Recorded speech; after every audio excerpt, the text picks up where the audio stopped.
안녕하세요. 축구 전문 기자 한준입니다.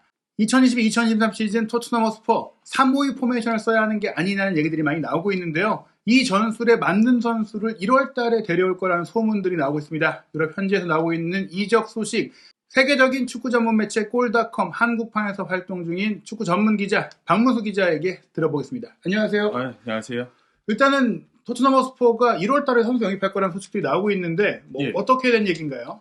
이제 토트넘 허스퍼가 저희 콘테 감독도 마찬가지로 이탈리아 출신들이 많이 있잖아요. 그러니까 세리에 출신 선수들로 재미를 봤는데 저기 표를 보시면 아시겠지만 벤탄쿠르라든가 쿨루셉스키 같은 선수는 지난 시즌 겨울 이적 시장에 데려왔잖아요. 예. 사실 이 두 선수가 유벤투스에서 그렇게 잘하진 않았어요. 예. 벤탄쿠르는 작은 육각형이란 말이 있었고 쿨루셉스키는 발 느린 윙어 이렇게 호평이 있었는데 결국 토트넘의 무난히 안착해가지고 팀에 UEFA 챔피언스리그 진출 이끈 적도 있었잖아요. 예. 로메로는 사실 누누 감독 때 오긴 했어도 이 선수도 세리에서 알토란 같은 활약을 펼쳤고 결국 아시겠지만 토트넘 핵심 수비수가 됐잖아요. 페리시치는 제가 평가표를 하고요. 예. 우도지 같은 경우도 지금 우디네스에서 토트넘 왔다가 다시 또 우디네스의 원소속 팀에 임대됐잖아요. 여전히 꾸준한 활약을 통해서 다음 시즌 기대치를 높이고 있습니다. 예, 결국에 이제 콘테 감독도 콘테 감독이지만 파라티치 디렉터가 이탈리아 출신이다 보니까 이쪽에 네트워크도 많고 또 정보도 많을 것 같아요. 그런 가운데 이제 미드필드 보강도 진행을 한다. 이런 얘기들이 나오고 있는데 소식 좀 전해주시죠. 이번에 언급된 선수는 프라테시라 해가지고요. 사솔로의 핵심 미드필더인데 저희 보도 내용 한번 보겠습니다. 일단 스퍼스 앱에서 제가 출처를 따오긴 했는데 이탈리아 보면 가제타 델로 스포르트라고 있어요. 가장 오래됐어요. 거기서 그 가제타 델로 스포르트에 따르면 프라테시가 지난 여름 이적 시장에서도 토트넘 영입 레이더망에 포착됐는데 선수가 끝내 잔류를 택했다는 말이 나오면서 요즘 이번 시즌에 또 초반 인상적인 활약을 펼치고 있어요. 그래서 칼치오 메르카토로 해가지고 아마 들어본 적 있으실 거예요. 칼치오가 축구고 메르카토도 시장이잖아요. 이적 시장을 주로 전문적으로 다루는 칼치오 메르카토에서는 1월 이적 시장을 통해서 프라테시의 프리미어리그 입성 가능성을 전했고요. 토트넘이 가장 유력한 잠재적 후보로 점치고 있었습니다. 사실 여름 이적 시장에 비수마 선수가 왔고 또 프라테시가 세계적으로 특히 우리나라에서는 더더욱이나 알려지지 않았기 때문에 이 여름 이적 시장에 이런 얘기가 있었던 것이 거의 알려지진 않았는데요. 이 가제타 델로 스포르트라는 매체는 결국에는 이탈리아에서는 좀 공신력이 있잖아요. 그렇죠. 전 세계에서 제가 알기로는 유럽 내에서는 가장 오래된 스포츠 일간지로 되게 유명하잖아요. 워낙 공신력이 높은 곳이기 때문에 가제타 쪽 보도가 나왔단 말은 토트넘에서 관심이 있다 정도로 해석하시면 될 것 같습니다. 예, 결국엔 좀 이제 믿을만한 소식이라고 볼 수 있겠는데 최근에도 좀 살펴봤던 얘기들이 나왔다고요? 네, 콘테 감독과 파라티치 단장 자체가 이 파라티치 선수의 오랜 팬이라는 얘기가 나왔어요. 그러면서 지난주였죠. 인테르하고 사스올로전에서 사스올로 홈구장 마페이 스타디움에서 열렸거든요. 그때 당시에 토트넘 스카우트가 이 프라테시 선수를 보러 왔다라는 보도가 있었습니다. 결국엔 이런 정도의 얘기가 나오면 가짜 뉴스다. 이제 낭설은 아니고 실제로 살펴보고 있는 것 같고. 근데 이 선수가 이탈리아 대표 선수라고요? 예, 최근에 이탈리아 대표팀이 아시겠지만 유로 2020에서는 되게 영광스러운 우승을 차지했음에도 불구하고 월드컵에서는 결국 본선에 못 갔잖아요. 그러다 보니까 선수진의 변화가 좀 있었어요. 그중 한 명이 바로 프라테시 선수로 보면 될 것 같아요. 기본적인 프로필을 살펴보면 이 선수 좀 이제 어린 편이죠? 네, 1999년 9월 22일생이고 만 23살이에요. 그리고 선수 자체가 원래 로마 유스를 거쳐서 사소로를 갔다가 사소로에서 또 임대를 됐어요. 그다가 하브리그를 거쳐서 몬차라는 구단 혹시 들어본 적 있어요? 예, 오신 승격팀이죠. 베를루스코니 고단자가 지금도 있죠. 그래가지고 그 팀에서 되게 좋은 모습을 보이고 원소속 팀 임대 복귀한 다음에 지난 시즌 좋은 활약을 펼치면서 결국 이탈리아 대표팀에도 콜업에 성공했습니다. 결국에 이제 최근에 가장 뜨겁게 떠오르고 있는 이탈리아 내에서 신성이라고 할 수 있을 것 같은데요. 이 선수가 이제는 중앙 미드필더로 표기가 되어 있습니다. 서두에 말씀드린 대로 사실 토트넘이 3-4-3을 쓸 때는 이 선수가 좀 애매하지만 3-5-1을 쓴다고 했을 때는 중앙 지역에서 공격력을 강화해줄 수 있는 선수인 것 같은데 경력을 좀 더 살펴보죠. 일단 이 선수는 이탈리아 연령별 대표팀을 다 거쳤고요. 2019년도 우리 이강인 선수가 골든볼 수상했던 20세 이하 월드컵 있잖아요. 그때도 이탈리아 대표팀 1호로 나왔던 적이 있고 이탈리아 A팀이라고 하죠. 만치니 감독 체제 아주리 군단 같은 경우는 올해 6월에 네이션스 리그를 통해 공식적인 데뷔전을 치렀어요. 6월에는 좀 중용을 받았는데 보시면 아시겠지만 9월 이후에는 사실은 명단에 뽑힌 건 맞는데 사실 출전한 기록은 없습니다. 일단 독일, 잉글랜드 같은 빅매치에 선발 출전을 했었는데 그 뒤에는 워낙에 또 중원에 짱짱한 선수들이 많기 때문에 좀 밀리긴 했지만 그래도 이 선수가 아직 젊고 또 이제 막 대표팀 경력을 시작한다는 점을 봤을 때는 포텐은 좀 있는 선수다. 포텐은 남다르죠. 그렇다면 이 선수가 좀 구체적으로 어떤 플레이를 하는지 궁금한데요. 주 포지션하고 스타일 좀 소개해 주시죠. 일단 주 포지션은 중앙 미드필더라고 해가지고 보통 표를 보시면 아시겠지만 오른쪽 중앙 미드필더직에서 많이 활용을 하고 있어요. 예. 근데 뭐 때에 따라서는 뭐 수비형 미드필더도 활용할 수 있다고는 하는데 이 선수가 주로 커리어 내내 3명의 중앙 미드필더로 구성된 그 미드필더 라인업에서 뛰었기 때문에 예. 그냥 우리가 흔히 알고 있는 뭐 맥잘라라고도 하잖아요. 흔히 말하는 음. 그런 유형의 미드필더로 보면 될 것 같습니다. 결국에는 역시 3-5-1을 쓸 때 필요한 3미들의 일환이라고 볼 수 있는 유형인데 이 선수의 올 시즌 기록은 어떤가요?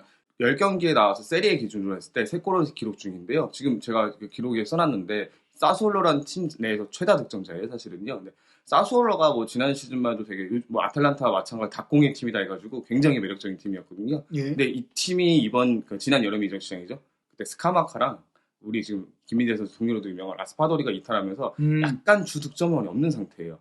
그런 상태에서 지금 현재는 프라테시 선수가 팀 내에서 가장 많은 득점을 기록하면서 득점 선두를 기록 중입니다. 지난 2021-2022 시즌에도 기록이 나쁘지 않네요. 나쁘지 않은 기록을 보여주고 있었죠. 36경기에서 4골 4개 도움이니까 중앙 미드필더로서는 좀 좋은 득점 그렇죠. 생산성을 보여준 거고 올 시즌 같은 경우에 설명하신 대로 공격수 2명이 나갔기 때문에 그 부분까지 커버하면서 조금은 이제 득점에 주력하는 부분들이 늘어났다. 그렇다면 이 3골을 어떻게 좀 넣나요? 첫 번째는 뭐 스페치아전 같은 경우는요. 오른쪽에서 올라온 공을 헤더 슈팅으로 넣었어요. 그러니까 이 선수가 키가 그렇게 큰 편은 아니거든요.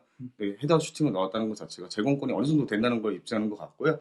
그 다음 경기 보시면 알겠죠. 우디네스전에서는 그 파네티 박스에서 공을 받은 다음에 오른쪽에서 무각 슛이 회사했어요. 각이 없음에도 불구하고 오른발로 두 번째 골을 신고했고요. 가장 최근에는 아까 제가 말했던 그 토트넘 쪽에서 스카우트가 왔다는 그 마페이 스타디움에서 인터밀란 전에서는 왼쪽에서 올라온 크로스를 오른발로 연결해가지고 팀의 동점골을 만들었지만 아쉽게도 사솔로 패배했죠. 네. 이런 패턴을 보면 사실 약간 이런 느낌이 듭니다. 그러니까 왼쪽에서 페리시가 올리고 뭐 반대편에 들어오는 이제 프라테시가 마무리를 한다거나 또 이제 최근 경기를 보면 특히 바로 지난 에버튼과의 경기에서 벤탄쿠르가 이제 오른쪽 측면으로 많이 빠져서도 크로스도 올리고 공격 가담을 했는데 3미들로 뭐 비스머가 뒤를 커버해준다면 벤탄쿠르 자리도 뭐 볼 수 있을 것 같고 벤탄쿠르 자리가 항상 이상할 것 같아요. 그런 자리까지 볼 수 있어요. 화면을 보시면 아시겠지만 이 선수가 득점한 장면이 전부 다 오른쪽이에요. 그러니까 이 선수는 아무래도 오른쪽 중앙 미드필더에 최적화됐다고 보면 될 것 같습니다. 결국에 이제 벤탄쿠르의 대체 자원이 확실히 없는 토트넘이고 스킵 선수는 냉정히 말해서 이제 수비형 미드필더 역할 보고 또 호이비에르 역할까지는 어느 정도 하더라도 벤탄쿠르 정도의 활동량이나 그 공격 능력은 없잖아요. 그러면 이 선수는 약간 벤탄쿠르의 백업 혹은 로테이션 혹은 대체자가 될 수 있다고 볼 수 있겠는데 토트넘에서 가장 크게 화두가 되는 게 역시 그래도 3-5-2 포메이션을 써야 손흥민 선수가 공간이 생긴다. 3-5-2 써라 하는데 실제로는 미드필더 구성이 3-5-2를 플랜 A로 가져가긴 현재는 어렵잖아요. 그렇죠. 아무래도 미드필더 라인 그 중원의 두께감이 막 그 두터운 편은 아니잖아요. 그렇기 때문에 현재 콘테 감독 같은 3-4-3 흔히 막 3-4-1이라고 하잖아요. 이 포메이션을 주로 쓰고 있는데 이 선수가 제가 만약에 합류했을 때는 예상 포메이션 한번 구성해봤는데 일단 3-5-2 포메이션은 일단 먼저 말씀드리면 호이비에르 그리고 비수마와 함께 호흡을 맞출 수 있어요. 아무래도 앞서 말했듯이 오른쪽 중앙 미드필더 자리가 좀 최적화됐기 때문에 벤탄쿠르 선수하고 로테이션 정도로 볼 수 있고 아니면 개인적인 좀 생각일 수도 있는데 세리에서 보여준 모습만 놓고 보면 이 선수가 사실 벤탄쿠르보다는 더 많은 걸 보여준 게 있기 때문에 오히려 더 주전급으로 나설 수 있지 않을까라고 조심스레 예상하고 있고요. 근데 사실 3-4-3 포메이션에도 쓰면 좋아. 이 선수가 뭐 수비력이 많이 부족한 건 아닌데 그렇다고 얼등히 좋은 편은 또 아니거든요. 근데 문제가 뭐냐면 이 선수가 보통 오른쪽에서 중앙 미드필더로 활약을 한 건 맞는데 보통 3명의 중앙 미드필더하고 유기적으로 움직인 적은 있어도 이렇게 호이비에르라든가 뭐 비수마랑 둘이 호흡을 맞추는 투미들 체제에서는 좀 경기를 나온 적이 없기 때문에 저는 개인적으로는 이 선수가 영입이 되면 3-5-2 포메이션에서 이용할 수 있는데 3-4-3이나 3-4-2-1에서는 아무래도 좀 도박이 아닐까. 선수가 기존에 뛰던 포메이션이 아니니까요.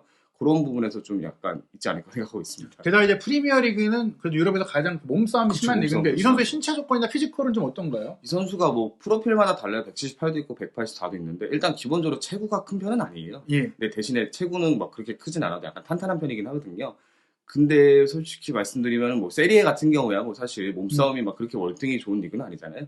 프리미어 리그라면은 일단 좀 상황을 지켜봐야 되지 않을까 싶습니다. 결국엔 이제 프리미어 리그에서 3-4-3의 투미들로 쓰기엔 조금 리스크가 있어서 이 선수가 온다 혹은 이제 이 선수에 관심을 갖고 있다는 얘기는 토트넘이 3-5-2에 대한 생각을 어느 정도 좀 이제 갖고 있다라고 볼 수 있을 것 같은데요. 이 선수의 기록을 보면 특히 올 시즌은 이제 어시스트가 없는데 우리 이제 국내 팬들 입장에서 손흥민 선수에게 좀 도움을 줄 수 있는 미드필더가 오길 바라거든요. 예. 손흥민 선수와 궁합은 좀 어떨까요? 오게 될 경우. 이 선수가 뭐 오른쪽에서 활약하기 때문에 지금 토트넘이 약간 오른쪽이 좀 클루스베스키 부상도 있고 약간 답답한 면이 없지 않아 있잖아요. 이 선수 자체가 뭐 골도 잘 넣고 뭐 기회 창출 능력도 뭐 공식적인 도움을 얻더라도 워낙 패스업도 좋고 킥력도 괜찮아요. 그래서 오른쪽 공격이 좀 활로를 찾으면서 왼쪽에 있는 손흥민 선수도 반사이익을 받지 않을까 생각하고 있습니다. 사실 그렇게 보는 경우라면은 사실 3-5-2를 써서 오른쪽 미드필드가 프라텟이면 비대칭 3-4-3처럼 해서 그렇죠, 약간 좀 그렇죠. 수비를 강화하고 중원을 강화하면서 공격 시에는 또 그런 효과도 낼 수 있고 또 어떻게 보면 이제 도어티나 뭐 에메르슨 같은 선수가 윙백으로서 오버래핑해서 들어가면 그 뒤도 커버해주거나 그렇죠. 교차로 플레이할 수 있으니까 전술적으로는 충분히 뭐 가치 있는 영입이 될 것 같네요. 제가 봐도 충분히 가치 있는 영입이 될 것 같은데 일단 뭐 와야겠죠. 예, 진짜 와야 되는데 예. 실제로 이제 1월 달에 선수를 데려온다. 분명히 뭐 필요할 수도 있고, 뭐 현재 선수단이 충분할 수도 있는데, 뭐 어떻게 좀 전망하시나요? 뭐 아무래도 보도 나온 자체가 뭐 원투쇼 가제타도 있고 칼치오 메르카토도 있었는데 뭐 사실 1월 이적 시장에서는 선수가 그렇게 쉽게 움직이지 않잖아요. 무엇보다 토트넘에는 물론 오면 좋은 선수가 됐더라도 사솔로 자체가 그 공격진에 두 명의 선수 나갔잖아요. 아까 라스파돌이라든가 스카마카가 나갔기 때문에 이 팀이 어쨌든 그 주포가 나갔기 때문에 기존의 공격진을 갈아엎을 가능성은 좀 낮아요. 개인적으로 봤을 때는. 그래서 개인적으로는 이 선수가 1월에 이적하기는 좀 힘들지 않을까라고 생각하고 있어요. 토트넘이 원하는 것과 별개로 사솔로 입장에서도 시즌 중에 이 선수를 내보낼 경우 뭐 대체자를 찾기도 어렵고 그쵸. 뭐 그렇다면 뭐 아주 엄청난 금액을 뭐 받아야 되는데 토트넘이 또 이 선수에게 그렇게 또 큰 돈을 쓰기는 어렵다. 그렇죠. 아무래도 1월이었으니까 또 이 선수가 사실 토트넘은 이적설도 있는데 원래 로마 출신이에요. 예. 로마에서도 원한다는 얘기가 있어서 만약에 실제로 뭐 시장이 나오더라도 물론 뭐 토트넘이 로마보다는 아무래도 메리트가 좀 있어도 경쟁 구도가 하지 않을까라고 생각하고 있습니다. 결국 이제 뭐 내년 여름 정도는 확실히 이제 이적에 대한 그쵸, 움직임이 나올 수 있지만 1월 달은 조금 섣부를 수 있다. 하지만 이제 토트넘 입장에서는 올 시즌에 정말 결과를 크게 좀 노리고 있는 상태에서 이 3미들의 구성이 말씀하신 대로 뭐 스킵이 있다고 하더라도 조금은 이제 뎁스가 특히 3-5-2를 쓴다고 가정할 때는 아쉽고 또 최근 같은 경우에 이제 부상 이슈도 좀 있었잖아요. 네, 여러모로 부상 선수도 있기 때문에 아무래도 미드필드 공백이 생기면은 뭐 새롭게 메워줄 선수가 필요하잖아요. 그렇기 때문에 프라테시가 만약에 온다면은 진짜로 뭐 미드필더 중에서 좀 이 선수가 뭐 물론 오른쪽 중앙 미드필더여도 이탈리아 대표팀에서는 왼쪽에서 뛰고 상황에 따라서 약간 좀 수비형 미드필더 개념을 좀 내려올 수도 있거든요. 그렇기 때문에 뭐 분명 좋은 옵션이 되지 않을까 정도로 보고 있습니다. 그러니까 3미드로 뛸 때는 모든 자리를 볼 수 있기 때문에 결국에는 그렇죠, 네. 만약에 토트넘이 뭐 벤탄쿠르가 다친다거나 뭐 이번에 히샤이송 선수 다친 것처럼 그렇죠. 뭐 혹은 비수마가 3-5-2에서 큰 옵션인데 이 선수가 다치면은 뭐 프라테시를 그렇죠. 앞에 놓고 호이비에를 뒤로 빼는 상태가 됐으니까 이 3미들 중에 한 명이라도 좀 부상 이슈가 생기면 1월 달에 조금 이제 지출을 하더라도 토트넘이 움직일 수 있고 사솔로도 그리고 이제 최근 보면은 많은 선수들이 이탈했는데 그래도 이적료가 어느 정도 되면은 좀 팔 수 있는 구단인가요? 이 팀 같은 경우는 사실은 뭐 잘 팔고 잘 사요. 일단 잘 팔고 잘 사고 잘 사는데 잘 키워요. 그렇기 때문에 아마 프라테시가 나가더라도 물론 이 팀 전력에는 해를 끼치더라도 어쨌든 공백은 무난히 메울 것 같아요. 이 팀 자체가 성향이 그래요. 보면은 승격한 지 그렇게 오래된 팀도 아닌데 아까 말씀드렸듯이 되게 유망주 풀도 되게 좋고요. 뭐 라스파돌이라든가 뭐 우리 뭐 스카마카도 그렇고 유명한 선수들도 되게 많이 나왔거든요. 그래서 제가 봤을 때는 뭐 괜찮을 것 같습니다. 결국에는 뭐 나폴세 정도로 완강하게 버티지는 않을 거고 정도는 뭐 1월 이적 시장이 됐을 때 토트넘이 미드필드 라인에 뭐 이탈 자원이 있다면 가장 먼저 이제 움직일 수 있는 선수가 뭐 이 선수가 될 수 있다. 게다가 이제 뭐 그런 상황이 아니라고 하더라도 기본적으로 이적 시장에서는 이제 파라티치 단장이 그쵸. 좀 미리 움직이는 편 아닙니까? 네, 워낙 유벤투스에서도 그렇고 워낙 잘 움직이는 단장이기 때문에 그리고 아무래도 뭐 콘테 감독도 그렇고 파라티치 단장도 이탈리아 출신이고 사실 좀 세리에 쪽에서는 프리미어리그 입장에서 데려오기가 좀 상대적으로 좀 무난하잖아요. 경쟁도 그렇고 그렇기 때문에 충분히 보고 있지 않을까 생각하고 있습니다. 결국에 이 뉴스는 조금 이제 당장 온다라고 말할 정도는 아니라도 뭐 가짜 뉴스나 낭설은 아니고 확실히 토트넘의 리스트가 있을 선수일 것이다. 예, 스카우트가 왔다는 말 자체가 관심이 있다는 증표일 거 아니에요. 그렇게 보면 될 것 같습니다. 네, 굉장히 이제 흥미로운 선수고 또 아직 또 만 23세 어린 나이인데다가 이탈리아 대표까지 뽑혔기 때문에 좀 앞으로도 뭐 토트넘 이적설과 별개로도 주목해봐야 될 선수인 것 같습니다. 한준TV는 앞으로도 계속해서 유럽 축구에 대한 전문 정보를 갖고 있는 박문수 기자와 함께 다양한 소식 전해드릴 예정이니까요. 많은 관심 부탁드립니다.